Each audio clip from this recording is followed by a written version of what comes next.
So, welcome to our webinar today. It's fantastic to have Anssi Krekula from Elisa here. Welcome, Anssi. Thank you, Ville.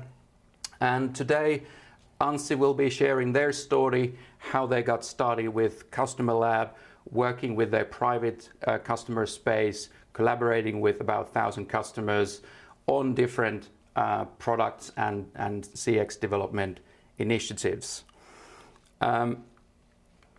Briefly about me, I'm a founder of Lean Lab, and I'll be your host today. And like I said, in the studio we have Anssi Krekula from Elisa. Elisa is one of the largest telecom and IT players in the Nordics and certainly in Finland. They have about 2.8 million customers, and they have long history of 140 years or so. So welcome, Anssi. Really great to have you here in the studio. Tell us a little bit about your role at Elisa and about how you're set up in the inside team. Absolutely. Happy to be here, Ville. Thanks for the invite. So this is how we're set up. Our customer insights team inside marketing department, we have 8 people. And on top of that, we have a separate design community of 30-something people who are doing stuff related to customer insights. In our small team, we have a metrics team tracking several customer experience metrics such as NPS and things like that, analyzing them and so on. Then we have the projects sub team, which I'm part of. We do more like one-off projects to support strategic decision making for various businesses. We serve both B2B and B2C businesses in Elisa, and our objective is to firstly discover, then validate, and in the end track customer perceived value for business excellence. And we want to be a strategic partner for business. My role is in the team is on the B2B side and in the projects side. Very good, very good. And why you're here in the studio today is sharing your story, how you got started with your own customer lab. And when we got talking about you joining us on the webinar, we were talking about how did you got started in terms of the pilots and what are the challenges that you had. So maybe let's start with the challenges. Mm-hmm. What challenges were you facing that you wanted to overcome with a new solution? So at the time, my job was to try to understand entrepreneurs, small business owners, and improve their customer experience. And I struggled with finding those people and engaging those people. And our B2B businesses also had that a bit of a struggle there. So it's the slow recruitment. Yeah. So as we want to be a customer-centric organization, in order to talk to customers from a big company, if you are in a big company, it's either slow or it's expensive, so you can get pretty fast if you pay money, or thirdly, it can be scary. Sometimes it's all 3 of those. So those were kind of the problems we had. Yeah, very good. Well, let's launch a brief poll and ask audience, like, what are your challenges in terms of talking to your customers or users? So I'm just going to launch a poll. If you kindly answer, what are your challenges today? So is it the participant recruitment? Sorry.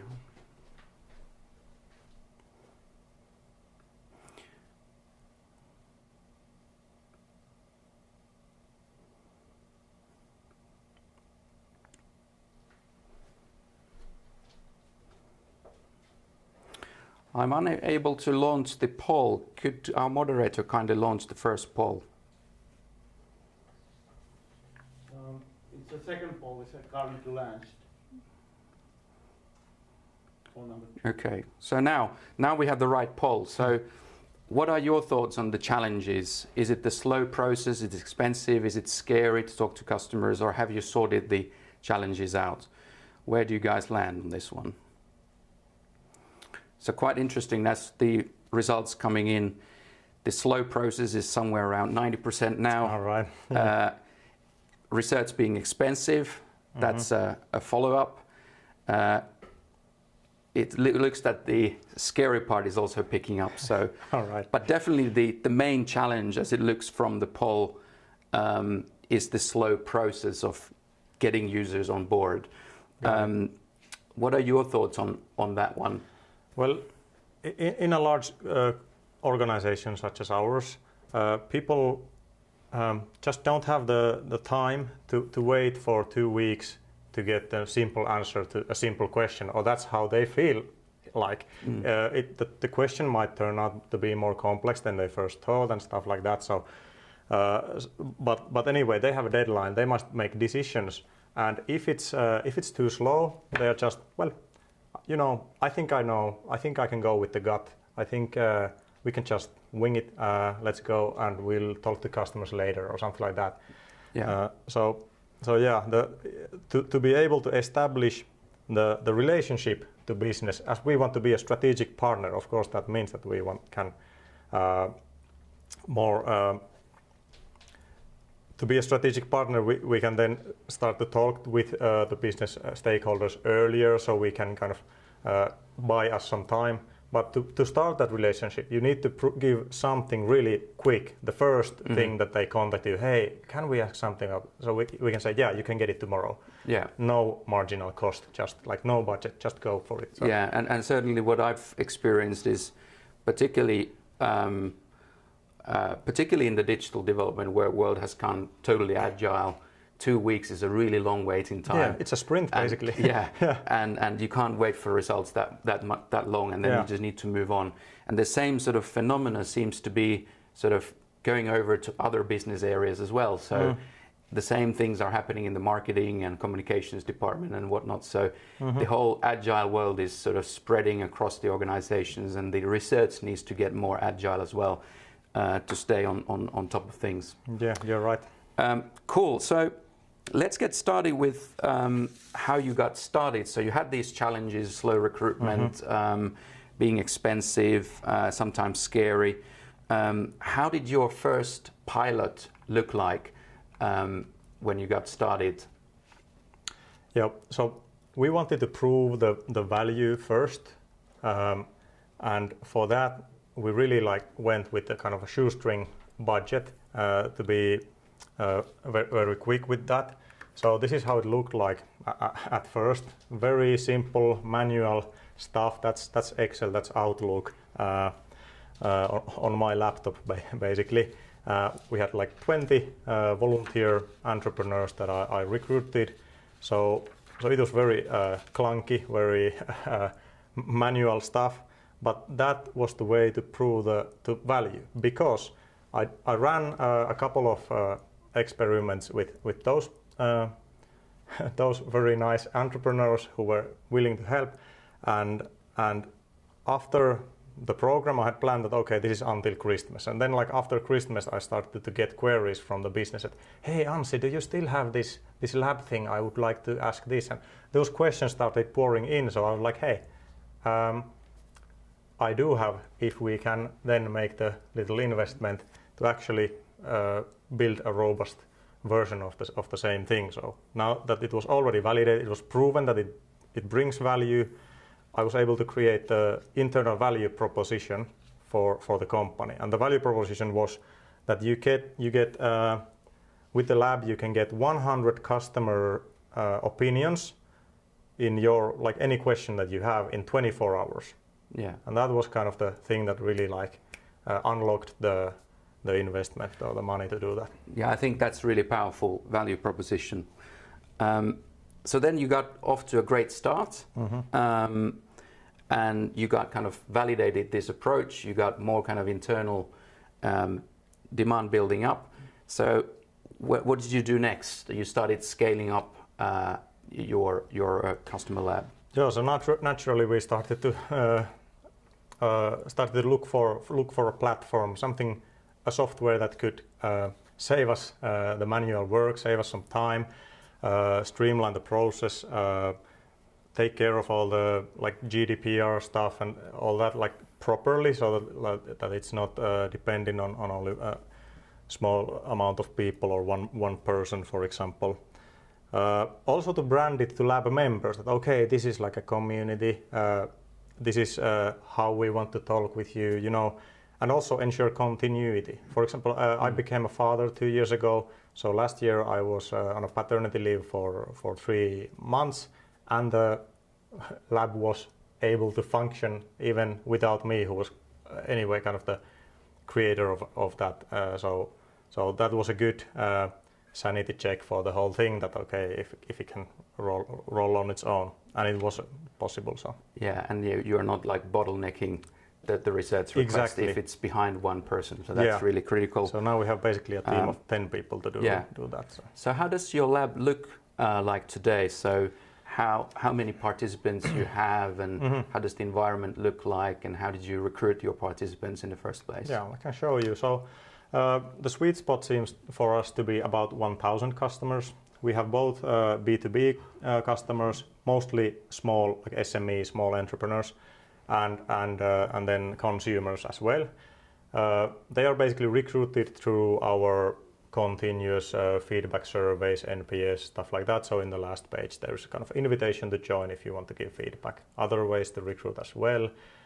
We try to give it this kind of community feeling. So we use our first names.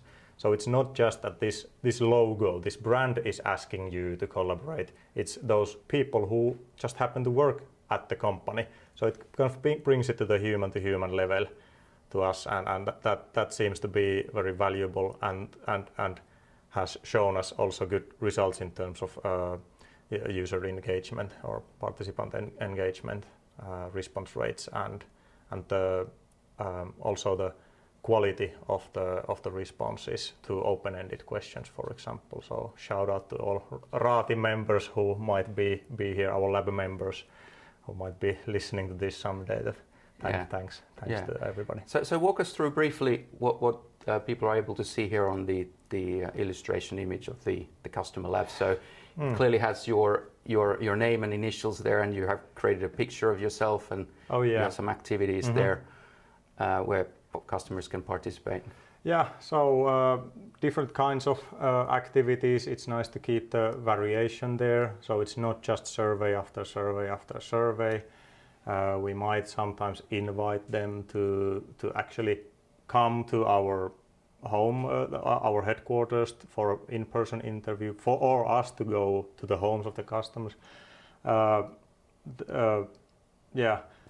All the branding and stuff is following Elisa guidelines, and on top of that, this kind of personal human-to-human touch. Yeah, very good. And earlier we were talking about how are you positioning customer lab in terms of research methodologies, and you had this great slide to share, which kind of highlights where it sits in your toolkit. Absolutely, yeah.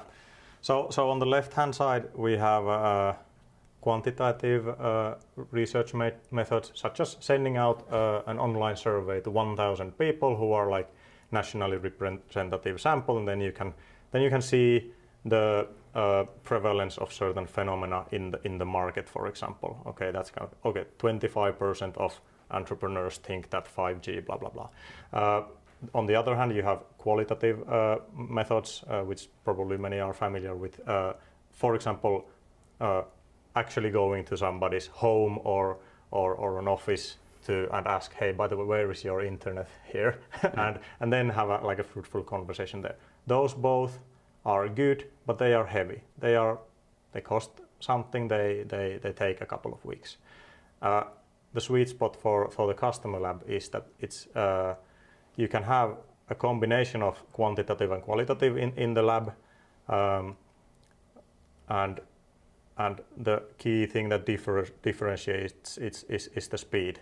So you can kind of sacrifice some width or some depth, but you gain a lot with the speed. And then you can move on if it seems after the initial research done in the lab, you can then move to more those other methods, and some of them can be also run inside the lab all digitally as well. Yeah, and I think that's really interesting that when you're selecting research methods. It's not just selection of qual and quant, but there's the reality, which is the speed and cost. Like, okay, at what speed do you need to be delivering these insights, and can you afford it? So that's really important consideration in this when you're selecting tools like that. Absolutely.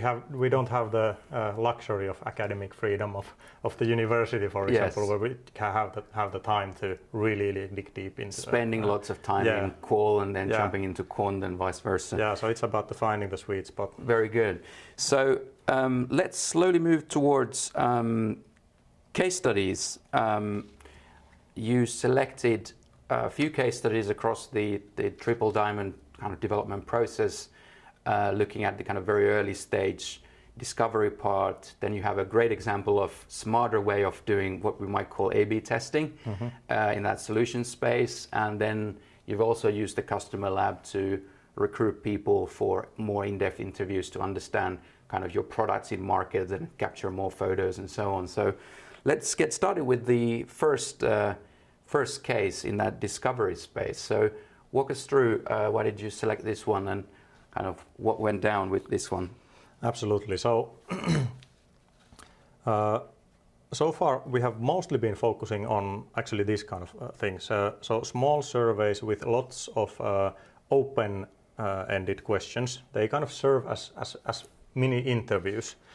For example, a few years ago already, we wanted to, when 5G was taking off, we wanted to understand, it was the early days of the new generation of mobile connectivity. We wanted to understand how entrepreneurs feel and where does the kind of, what are the initial thoughts and feelings about it. So we gave them a couple of open-ended questions through the lab, which helped us see kind of the general vibes around the topic. So that we could understand the context in which our, for example, 5G advertising would land on. Yeah, no, that's very smart, because a lot of times when you think about qual themes and topics, you might be thinking about, okay, we need to execute a qual research program, but you don't really need to. What you can do is leverage the digital tools, like on LeanLab for that particular phase when you're looking at discovery. We have range of ideation tools and enabling our customers to use diaries and discussions to, talk about those themed topics that, like you guys did. And then also further down, if you like to validate some of those kind of the importance of certain topics, you can use the validation tools from the LeanLab toolkit, like sorting activities or surveys or quick kind of polls to kind of get a general feeling, okay, what are the main topics that we should focus on, or how we might want to prioritize certain things. So those are the sort of tools that are available on the platform. Great. Let's move on to the solution space. So the second part of that diamond, and there you had an interesting case study to go through. You had some performance issues, as I understood, with one of the services, and then you wanted to engage the customer lab members to create a better version to the market. Yeah, so actually I like this case a lot. It's quite a simple, straightforward B2C consumer case, easy to understand. So we did an A/B test, a traditional online live A/B test on our website, which is where the customer can purchase internet connection to their home. We had two versions, as you see on the screen. The left one quite technical, and we wanted to bring more like understandable examples to help customers select the right one for their needs. But the problem was that the A/B test showed that the right one, which we even spent some precious graphic design tears and sweat, it performed actually worse than the left one, which we thought was quite clunky and technical and engineer-like and not very welcoming. And we were like, why? Why is that? We really thought about it. So we put those two screenshots to the lab and asked them directly, hey, imagine now you are buying an internet to your home. From which page would you rather buy and why? And that was the key that unlocked this problem, because we saw also there on the lab that a slight majority preferred the boring technical version that we thought is not good. So then when we asked why, we noticed that the beautiful version that we liked, the B version, was lacking some important information. This little technical detail, the maximum speed of the subscription. So we added that, made little tweaks, put out the C version, put it back to the live to the A/B test, and realized that it was performing way better than both of the previous ones. So quite simple. Okay, you can maybe have come up with the idea yourself, but that would have taken some brain power and time, and you wouldn't be still kind of sure.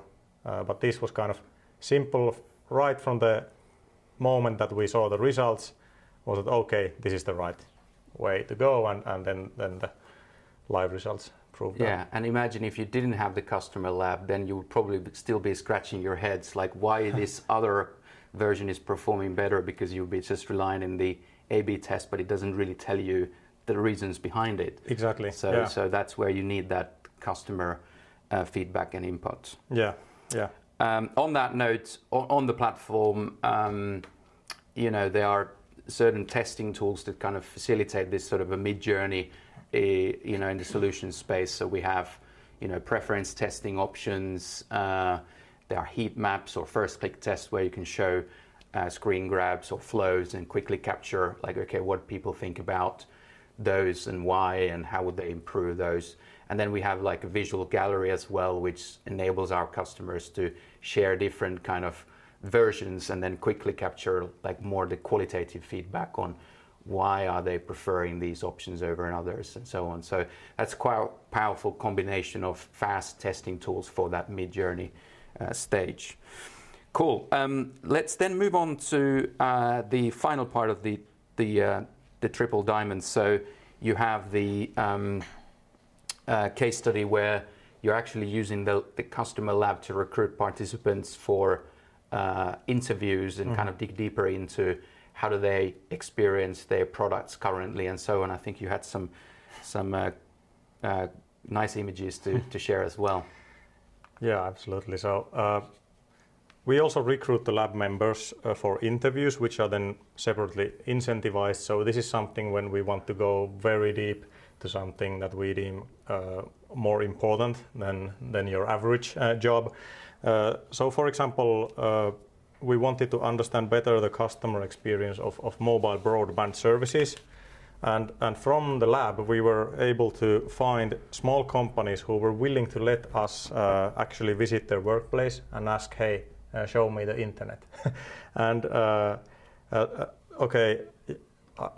then it was so fun to see what kind of, as we in the office seems to think that, okay, the router is like in the middle of the, okay, I'm exaggerating a little bit, but the router is the kind of the holy totem in the middle of the office, so that no Wi-Fi signal is ever blocked and everything is very professionally installed everywhere. But we found the reality, which we had already in mind, but this like really gave us the concrete that, okay, no wonder if the internet connection seems to be a bit cutting or slow if the customer has placed the router like inside a steel cabin somewhere, like between 3 stone walls or something like that. So this gave us a lot of understanding, and we also had a technician with us, and that's something you really can't do remote. That actually like fix, even change the device, and to also like thank for their participation. We actually fixed if there were any problems. So yeah, that was something really powerful. Yeah, and on the customer lab, if you don't have the time to go and visit your customers and take photos, you can use the image gallery, for example, to ask people to share uploads of their home environment or pictures or screen grabs of the websites they're using. So that's another way of sort of digitally collecting this information and then pepper it with some cool online with the discussions and those tools that are on the platform. Yeah, absolutely. And on that note, just the value of the lab in this case was actually that it was really easy to get motivated customers who actually then, when you went and knocked their door, they were actually there. There were no kind of no-shows and stuff like that. They gave us the phone number. We were able to call them. So the people who join the lab tend to be like easier to collaborate with, which kind of smoothens the whole process compared to just sending invites to random customers. Hey, would you like to open your door to us if you want to visit? So yeah, that's a good thing. Well, thank you, Anssi, sharing your story so far. So before we go into the final session, which is the interactive fireside, let's cover the impact. So to begin with, you had those certain challenges, and now you've been using the lab for some time. How does it now feel? Like, have you been able to solve some of those challenges, and how is it looking out for you in terms of the business impact that you wanted to deliver? So I told you that talking to customers from a big organization or in a big organization tends to be slow, expensive, and scary. I think we've fixed all the original challenges. So about speed, well, when we post an activity, we get the majority of respondents in a matter of hours. And sometimes I've had a situation where we really need results for the next day. There's something urgent going on, and we've always delivered. So that's for sure. And that's much more in sync with the agile development and the kind of the nature of the business, as it's more agile these days. Especially when establishing a relationship with new parts of the organization who are not kind of who don't understand that usually a customer insight project takes time to plan and stuff, and so but you are now able to quickly onboard them with this quick thing, and then you can start to educate that, hey, next time we can maybe kind of be a little bit in advance. So it's also not good for us to try to be super reactive and speedy. So but we can do it when we need to do it, and that's the thing. On terms of cost, then, as the lab is now funded centrally, we don't need to ask for money from business teams who want to ask something from the customer, and that's a huge benefit. So the marginal cost is zero for them, so that kind of lowers the barrier. They don't need to kind of start to hoarding the money. Hey, okay, do we have some budget for this kind of thing? It might be a new thing, even to think that they just haven't thought about it in the beginning of the year that we would need to budget something for customer insights. So now they don't have to, at least first, and then they kind of get to understand that, okay, this is like an activity, and then maybe next year they have some budget for that as well, and so on. But again, the start is quite important. Yeah, it seems to be a common phenomena when we look at a lot of the customers I work with, is that they haven't necessarily budgeted in, and then it becomes a surprise, and there's a real need for research at some point in that journey, or ideally in several points of that triple diamond. But then they are out of budget, they are also out of time, because they are pressed to deliver. So again, you can step in and use a customer lab quickly to have initial results as well, to kind of confirm your direction. Yeah, exactly. Yeah. And then the culture part, so the scary part. As an engineer, like a company full of engineers, I'm too trained engineer, so I can say that sometimes engineers are a bit shy. We don't really want to talk to customers. We just create the perfect technological solution and throw it out and hope that somebody likes it. So now we kind of, in this, the practice makes perfect. So we hold the hands of the business team members and have them experience the feedback from lab members directly, like firsthand. They actually see the open comments. They actually see the reaction. And the members are actually really nice and keen to help, so that becomes a positive experience. They respond to open-ended questions. You can kind of see what they're thinking actually. And after the first contact, the feeling is like, oh, it wasn't that bad actually. It was actually fun. and then we can do it again. Yeah. Very good. And then you had the last point about the participant experience itself and the engagement. Yeah. So just shortly, with the lab, we are seeing pretty much like 10x response rates for anything we put out compared to traditional random surveys to like a randomly pulled base group of customers. So that's also kind of helps. It doesn't waste the time or energy or the inbox space of emails of people who are not into giving feedback at all or just too busy for that. So it kind of helps this kind of survey fatigue that is quite prevalent.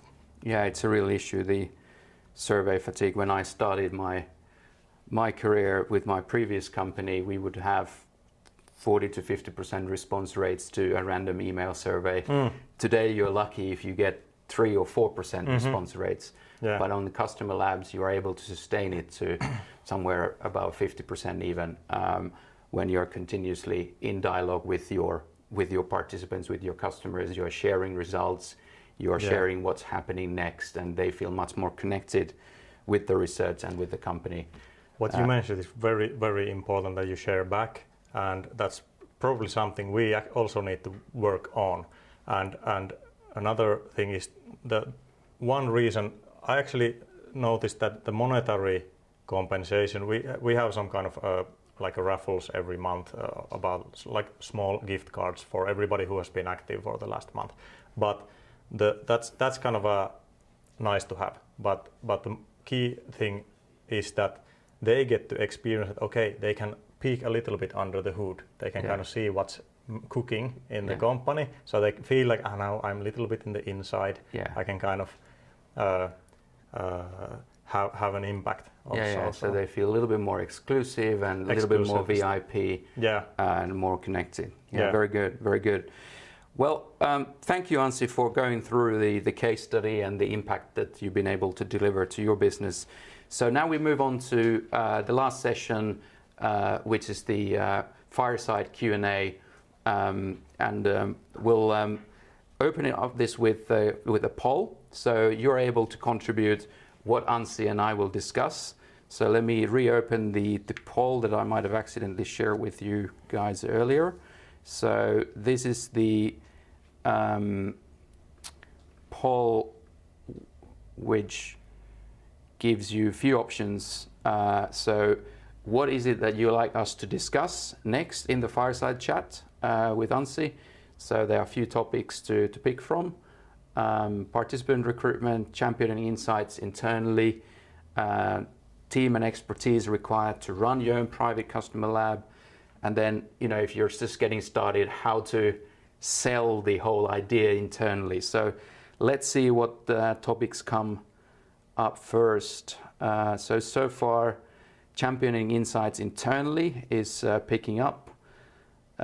Team and expertise required is also there among the top 2. Let's give it a few more seconds to see what the results look like. It's looking like we have championing insights internally. So that means, like, how do you keep that going over time? How do you keep people connected with the work that you guys are doing? So that's definitely one topic. And then there's a fairly close tie with the other topics. Unfortunately, we are unable to cover all of them, but let's maybe pick up the team and expertise required to run your own private lab. But let's start with championing insights internally. So how do you keep that momentum going? I think initially when we started the lab, we had this kind of a roadshow internally. I also tucked myself in various this kind of town hall meetings or morning coffee meetings with lots of people, where we like basic internal communication stuff. So our internal communications team actually helped us quite a lot with that. let's see, yeah. And but in all customer insight work, we also have an internal website, basically a SharePoint site where we store all project reports for anyone to browse through. So that also kind of helps. That we can, like, whenever we send out reports or anything with a wider audience, we always plug in that link that, hey, by the way, you can find all this kind of stuff from the customer insights hub, as we call it. So anyone can then take a look and kind of get excited from that. Yeah, and I think it's really important to keep sharing those sort of success stories, like the great A/B test example. That's just so kind of underlines the power of user research and insights, where you can deliver a clear business impact that can be measured in euros or whatever the currency is. Yeah. And other kind of sort of themes that we see coming from our customers are like involving other stakeholders more in the research, so they become more tuned in with research and kind of wanting to do more. And then I think we talked about that the customer research is kind of part of your development process as well. So it's kind of described in the process. So when you have team members pushing new features or new services or products, then the customer research is part of that. So can you open that up a little bit? Yeah, you're right. So we have this process in place related to creating new value or coming up with new service ideas, product ideas, improvements. And that process includes a decision-making point, which then assesses that has this idea been, it's either validated or somehow kind of checked with customers. And then when people kind of go with their idea and then they are facing that decision-making point with some higher-ups, that they know that, okay, now I have to have this one slide which tells that what customers think about it, and then they kind of find that, whoa, actually the meeting is in 1 week, and we have the lab, so then we can help. A bit exaggeration, but yeah, you get the feeling that the process really helps. And to your previous point, it's actually very important in any customer insights work to involve the business people who are kind of ordering the research or ordering the insights from us. We want to put them actually face to face with the customers as much as possible, so that because if you only like listen to what they ask and then you give back a report, this is what your customers said, they tend not to believe that. It's not so strong, because they can always question, did you understand my problem correctly, and blah blah blah.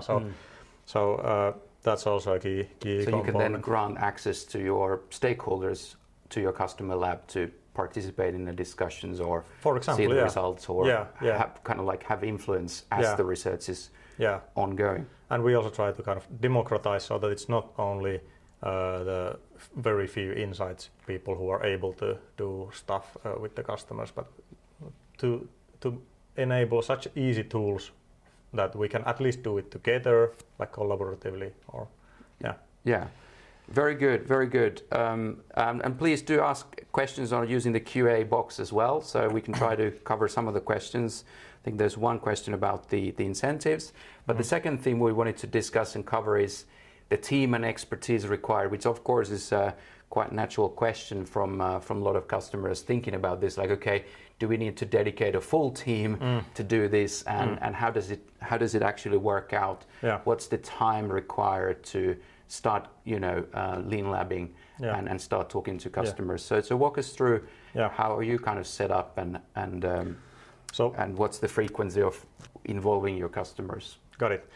So I'm the person who is the one who is mostly using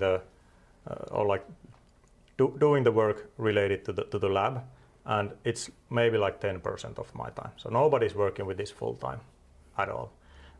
We have about 10 admins who are able to do those activities there. So we kind of share, depending on the organization, where does the request come from, we kind of delegate, okay, it's now your job to take it through, and so on.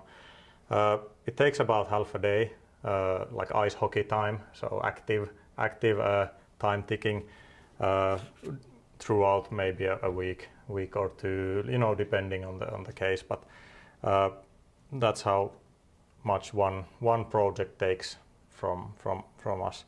And we have run about 200 activities now in 5 years. So that makes it about 2 times per month. Yeah, so you keep it quite active. Yeah. And about the skills, so most importantly, you need to have this kind of, it's more like a personal trait and then a skill, that you are interested in people's opinions, like actually and honestly, and willingness also to share a little bit of what you are working on. Be yourself, be a person. But then something about the other teams, like it helps if you have done some customer research before, surveys, interviews, anything. Basic service design skills are useful too. And some teams need more hand-holding at first, and some can just wing it. Mm-hmm. Yeah. Well, thank you very much. Let's cover some audience questions as well. We have a question on about best ways of getting customers involved and talking about the incentives and the recruitment in that sense. So walk us through how you're keeping your customer lab members engaged. So you have the incentive scheme, but then you're also sharing results. Yeah, I think shortly the most important thing is to find ways to give feedback, like back to hey, this is what we did with you last month, sometimes it's a longer time, last year we did this thing, it was part of this strategic blah blah blah, and now we are bringing to market product X or something like that, so that they can kind of see. You can do it with newsletters or some kind of posts in the platform, for example, or stuff like that. But that's the most important thing. Yeah, so I guess it's kind of like the participants feeling that they are looped into that process. So it's not like they're answering to black box and giving answers to questions that they never hear back, but they actually see the connection that, okay, be it 3 months or 6 months or 12 months later, you actually are able to share, well, this is what we did, and now thanks to you guys, here is the new thing out there in the markets. Yeah, and cool if you can offer then some kind of trial or free early access, stuff like that, but that's maybe more like a bonus. Yeah, very good, very good. Well, thanks for coming into the summer studio today. No worries. It's really hot and warm here. And I think we need to go into final wrap up. What I'd like to ask you though is, what are your kind of key tips that you'd like to share with the audience, how to get started if you're looking at the early stages? What would be your key takeaways? So 3 tips. Start small. You only need 10 people. You only need maybe 20 people to begin with. Even 5 is enough. Like start small and simulate the process in a way. Second is separate from the mothership. So you don't need to make this kind of IT CRM integration. The lab can run as a separate thing, and that makes everything just way more easier. And then thirdly, just prove the value by concrete cases, especially in the beginning. Those are my 3 takeaways. Very good, very good. Well, thanks, Anssi, for coming to our studio today. And if you are interested in hearing more about Lean Lab and seeing how the product works in a more detailed level, we have few open sessions coming up before the summer break. So there's one next week. They're half-an-hour sessions, and then there's one after the next week. So I believe there's a registration link available on the chat, and for all participants tuning in today, we'll also share registration link through email later on this week. So you can sign up on those 2 sessions, one next week, one week after, just before the midsummer. That's it from us today. I really hope that you enjoyed the session and wish you have a great summer. Thank you. Thank you, Anssi. Thanks.